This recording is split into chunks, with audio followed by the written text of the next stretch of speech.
बाजार के big picture समझने का।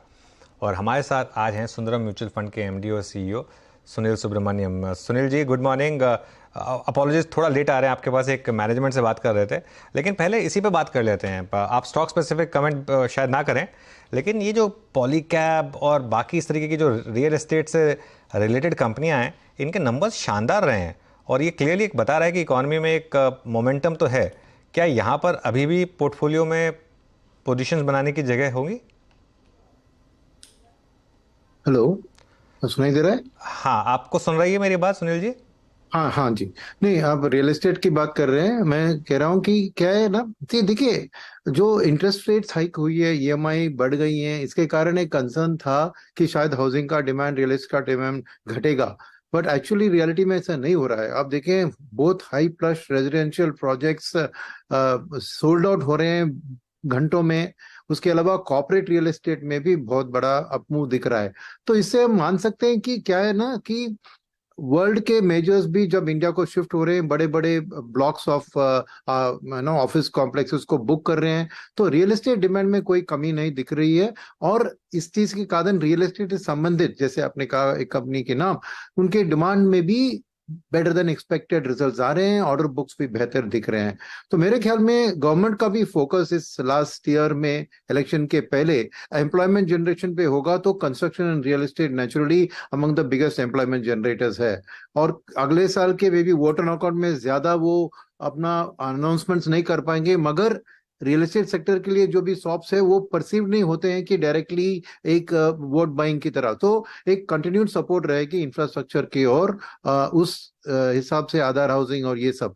तो मेरे ख्याल में अभी भी रियल एस्टेट में दम है, और वो हमारे पोर्टफोलियो में भी ओवरवेट कंडीशन में है, ये याद रखने की जरूरत है। और सिक्लिकलिटी देखिए, पिछले महीने आपने देखा कि बॉम्बे में रजिस्ट्रेशंस लाइफ टाइम हाई में थी। बिना ये बात थी कि उन्होंने 2% का स्टैंप ड्यूटी कुछ महीने पहले किया था, उससे भी बेहतर रजिस्ट्रेशन आए हैं। तो ओवरऑल हम देख रहे हैं कि एक पॉकेट्स में रियल एस्टेट का बहुत बढ़िया एक मूव अभी भी जारी है। और शायद ये और एक फैक्टर कह रहा है कि पोस्ट कोविड की जो जीडीपी पर कैपिटा में जो बढ़त हुई है, वो ज्यादातर सेविंग्स में जो अलोकेट हो रही है, तो म्यूचुअल फंड को एक हिस्सा आया ही। मगर मेरे ख्याल में लोग इन्वेस्टमेंट थ्रू रियल एस्टेट, यानी through whom loans and property loans भी बढ़ा रहे हैं, क्योंकि उनको भी लगता है कि ये एक अच्छा इन्वेस्टमेंट है। तो ओवरऑल एक मैं समझता हूँ कि माहौल ठीक है रियल एस्टेट सेक्टर के लिए। एंड उनके संबंधित जो सप्लायर्स है, so cement, building material, steel, wires, cables, ये सब के लिए मैं समझता हूँ कि ऑर्डर बुक्स आने वाले दिन में अच्छे होंगे। ओके सुनील सर, अच्छा, bank Nifty closer to its all time high, महज 150 अंकों का फासला रह गया है।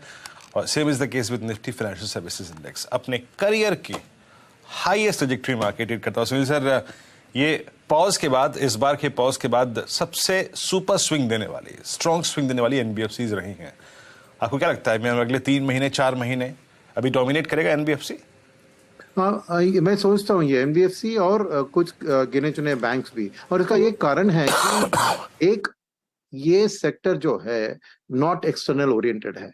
अब एक वर्ल्ड की स्लोडाउन की स्थिति में क्या हो रहा है ना, कि ग्लोबल मेटल्स, जैसे ग्लोबल सिक्लिकल्स कहते हैं, आईटी, फार्मा, ये सब थोड़े दबाव में रहेंगे, कि एक्सपोर्ट ओरिएंटेड दबाव में रहेगा। और बैंक्स प्योरली डोमेस्टिक प्ले, ये नंबर वन, ये याद रखना।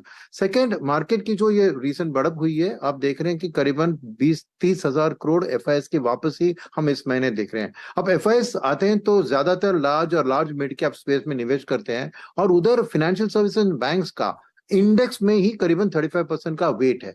और वो क्या है कि active fund managers outside India जो एलोकेट कर रहे हैं, वो इंडेक्स के अंदर भी इन सेक्टर्स को ओवरवेट कर रहे हैं जिनका इंटरनेशनल एक्सपोजर नहीं है। तो मैं कहूंगा कि एक अनड्यू अलोकेशन हो रहा है ओवरवेट स्टेटस के कारण bank and financial services.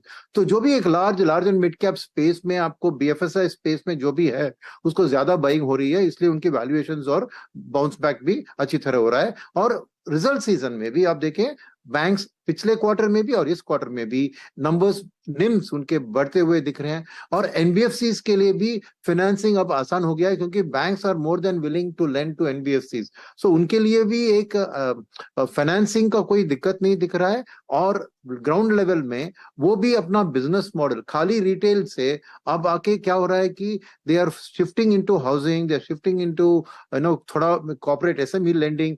So NBFCs के लिए मैं देख रहा हूँ कि सिचुएशन अच्छा है, क्योंकि बैंक्स फुल सेगमेंट को कैटर नहीं कर सकती है।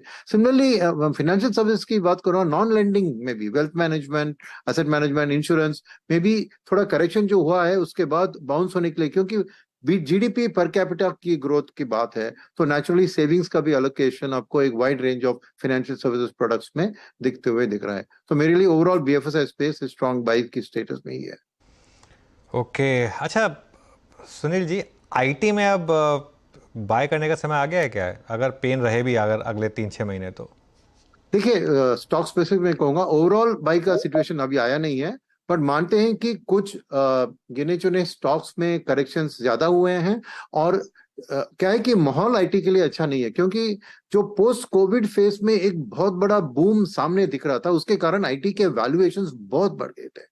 अब जो करेक्शन हुआ है वो एक नॉर्मलाइजेशन करेक्शन है, कि अभी भी पेन बाकी है जरूर, मगर क्या है कि डिफरेंट कंपनीज में डिफरेंट लेवल ऑफ करेक्शंस हुआ है। सेकंड, एक रिसेशन स्लोडाउन के माहौल में बाइंग कंपनीज जो अमेरिका में होती है या यूरोप में होती है, वो भी अपना कॉस्ट रिडक्शन के लिए शॉपिंग करती है अमंग वेरियस आईटी कंपनीज। तो यहाँ पे भी आप कुछ आईटी कंपनीज जिसका कॉस्ट स्ट्रक्चर लो हो, जो क्विक ऑन द अपटेक है, उनका मार्केट शेयर अब बढ़ते हुए देख सकते हैं। तो मैं कहूंगा कि पोजीशनिंग शायद थोड़ा मैं नेगेटिव या आउटलुक में अंडरवेट रखूं, फिर भी गिने चुने स्टॉक्स में मेरी बाइंग की कोशिश होगी, बाय ऑन डिप्स की कोशिश होगी। तो मैं ओवरऑल समराइज करूंगा कि आईटी न्यूट्रल है, ब्लाइंड बाई नहीं है, बट गुड क्वालिटी कंपनीज को खरीदने के लिए ये अच्छा एक मौका है, बिकॉज ये स्लो डाउन परमानेंट नहीं है, एक ना एक दिन ये वापस आएगा। और ये एफआईएस की दिलपसंद सेक्टर है, क्योंकि वो बाइंग कंपनीज को अच्छी तरह जानती है, तो क्लोजली वो फॉलो करेंगे। और एक जो ग्रोथ एट रीजनेबल प्राइस का वैल्यूएशन एक लेवल पे आता है, तो जरूर स्ट्रॉन्ग बाइंग गिने चुने स्टॉक्स में देखेंगे। तो एक वेटेज में न्यूट्रल कहूंगा, मगर स्टॉक स्पेसिफिक बाइंग भी हो सकता है। जी हाँ, चलिए सुनील सर, बहुत बहुत शुक्रिया, आप इस कार्यक्रम में शामिल हुए और सभी सेक्टर्स पे, इंडस्ट्रीज पे अपनी राय रखी आपने। बहुत बहुत शुक्रिया, स्पेशली इस अर्निंग सीजन के अगर आप देखें अंतिम पड़ाव में आपने कमेंट्स रखे, आपने बहुत बहुत शुक्रिया इस कार्यक्रम में शामिल होने के लिए। अब आपकी स्क्रीन पे इंडस्ट्रीज लेके आते हैं। इट्स 18